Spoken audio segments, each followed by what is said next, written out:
really, when we make the distinction between the theoretical tax systems and the real tax system, we realize that the real tax systems are not the work of economists. The tax system of countries are often designed by government bureaucrats, civil servants, and are reviewed by the policymakers in the executive branch of the government. Now, the bureaucrats, what we call the civil servants, maybe to use a less offensive term, although bureaucrat comes from bureau, which is the drawer, so it's not really offensive. But the bureaucrats are often professional lawyers, accountants, general policy experts, political scientists, public administrators, and occasionally even economists. It is not surprising that major tax theories seem to have little impact on the proposed legislation. In fact, one goes back in time and you see optimal taxation theory, which has earned the Nobel Prize, at least two economists now, Merlis and Diamond. And this theory has never really worked its way in the Kaldor's famous book on expenditure tax has never really had much of an impact. Well, the thing that when it comes to the taxation, probably lawyers predominate in government positions. And tax system rarely start with the clean and clear design that economists might wish to propose. The economists have these clear lines. And the system may be very complex from the beginning, and tax system remain in existence for decades. And once you introduce a tax system, this will remain for several decades. And the theory of this paper that during this decade they begin to accumulate cholesterol, just like the cardiovascular system of people, they begin to accumulate this cholesterol. And this cholesterol, just like the cholesterol, comes in the form of what in the paper I call honeybees. Bees are those little insects that produce honey. And each bite of the bees is very small and very, you don't even notice, but cumulatively, over a period of time, they begin to have an impact. With the passing of time, the modification that are made to the original tax system accumulate to slowly change the system that on the surface may appear unchanged. This is the interesting thing. In many systems, like the US tax system, if you look at the system and you see the share of revenue coming from personal income tax, from corporate income tax, from other taxes, it has not changed for decades, So you get the impression that nothing has happened. But as I say in the paper, this is like an iceberg, all the action is under the water. The visible part looks unchanged, but the system is changing dramatically as time passes. Many small changes can, over the years, significantly modify the tax system with respect to their allocative efficiency, their contribution to public revenue, their equity and tax incidence, and their administrative and compliance costs. I will come back to this. If the only objective of taxation were that of raising public revenue, if there were no other objective in taxation except generating revenue for the government, and if the country did not need much revenue, and then there were various ways in which you could raise the money quite simply. You could have a sales tax on retail, a very low rate. You could have a tax on property. You could have a poll tax. Each one pays the same amount.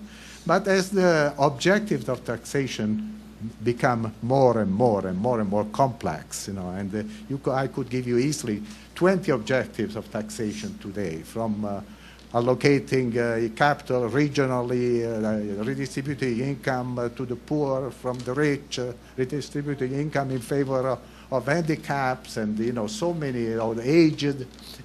So as the objective changes, as the quantity of money that the government needs increases, then the complexity becomes more and more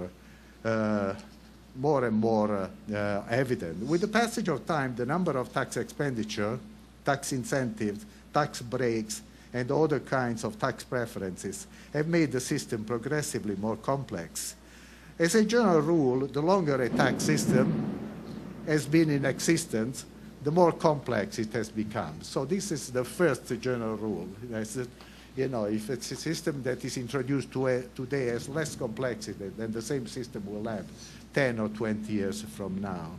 Complexity arises almost automatically out of democratic process that allows various vested interests, lobbies, and other organized groups to push their own objectives in the political arena, with each group arguing that its objective or activities are meritorious and consistent with those of society at large. We have to recognize that complexity is the natural outcome of democracy. In a democracy, you allow every group to organize itself, and once the group organizes itself, you allow the group to push for interest for that particular group. So it's automatically, we cannot really abolish this pressure without abolishing the democracy. But the problem here, and this is an interesting part, once you create a lobby, the lobby will begin to push for a specific interest. The request that they will make might be very small. It's like the honeybee request. It's not very, so will very often go under the radar of a public scrutiny. The public at large will not know very much about it. So there will be pressure, but the group, they know much more about this specific benefit that they want. They study their own area, and they become much more knowledgeable than the public in general, the legislators, or sometimes even the people in the inland revenue. This is as the tax system becomes progressively more complex, the asymmetry in the availability of information between those who request the tax breaks and those who make the decision increases and becomes an important weapon for the lobby and the vested interests. So this asymmetry in information is very important.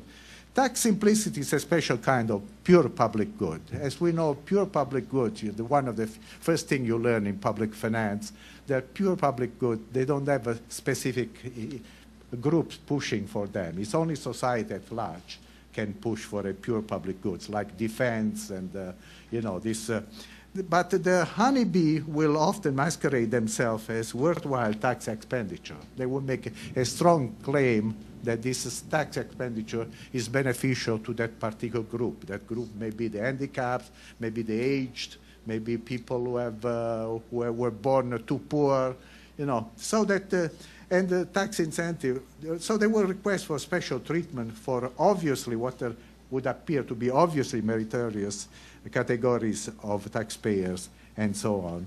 This point that the conflict between the interest of a specific group and the interest of society at large has been made by various economists. One specifically with respect to tax complexity was made by Gary Becker, who is a Nobel Prize winner in economics, in a blog, and maybe I will read it simply. Baker said, complications in the tax code are an excellent example of the conflict that sometimes arises between what is rational at the individual level and what is rational to society as a whole. Each interest group lobbies to promote the interests of its members, although their interests advance usually at the expense of the interests of others. When many groups succeed in promoting their interests, losers vastly outweigh winners, since each group gains from what they do, but loses from what is done to them by hundreds of other powerful interest groups. This point was made more, not with respect to taxation, but more generally by Mansur Olson. I don't know whether the name is familiar. He was an economist that died about 10 years ago. He was mentioned as a potential Nobel Prizes.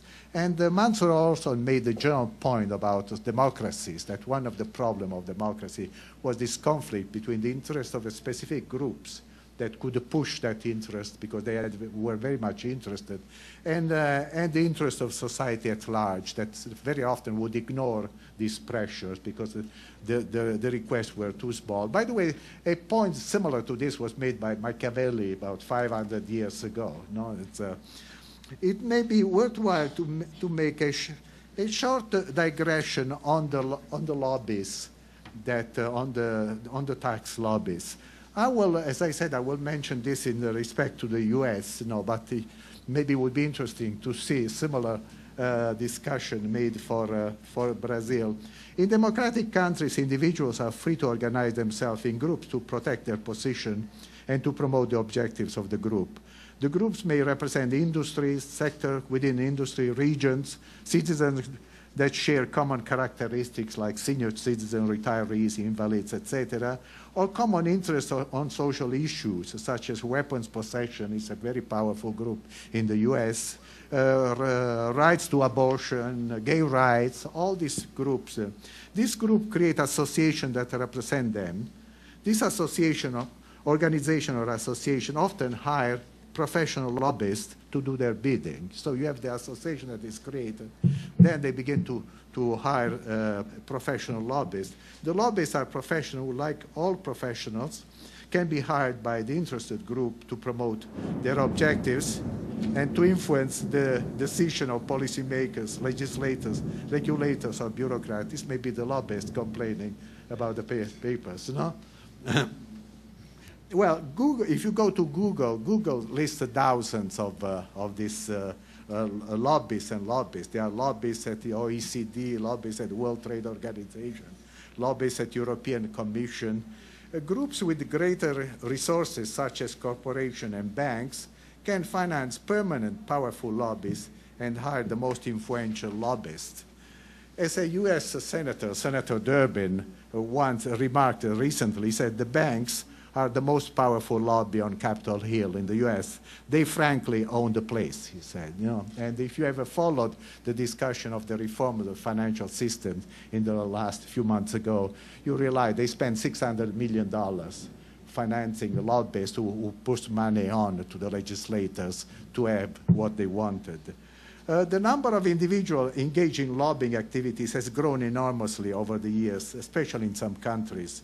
The lobbyists have gained much more power than in the past because the areas that can be influenced by their activities, taxation, regulatory decisions, public spending, etc., have grown in line with the growth in the role of the state. As the role of the state has grown, so have this activity. And because of the quality and background of the individuals that go into lobbyists.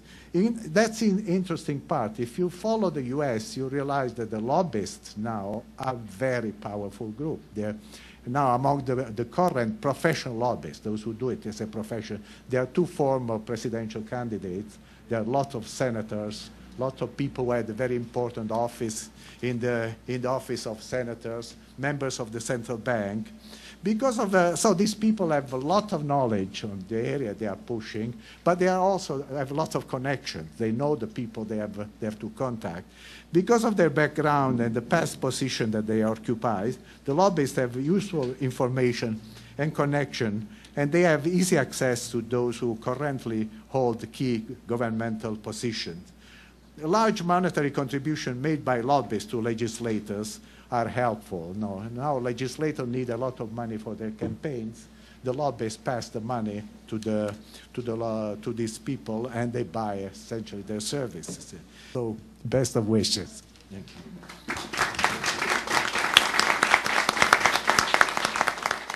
Bem, eu espero que tenha sido de grande aproveitamento essa palestra do professor Vito Tanzi, especialista na área tributária e consultor do FMI, e que mora nos Estados Unidos e tem dado um conceituado economista tributarista internacional.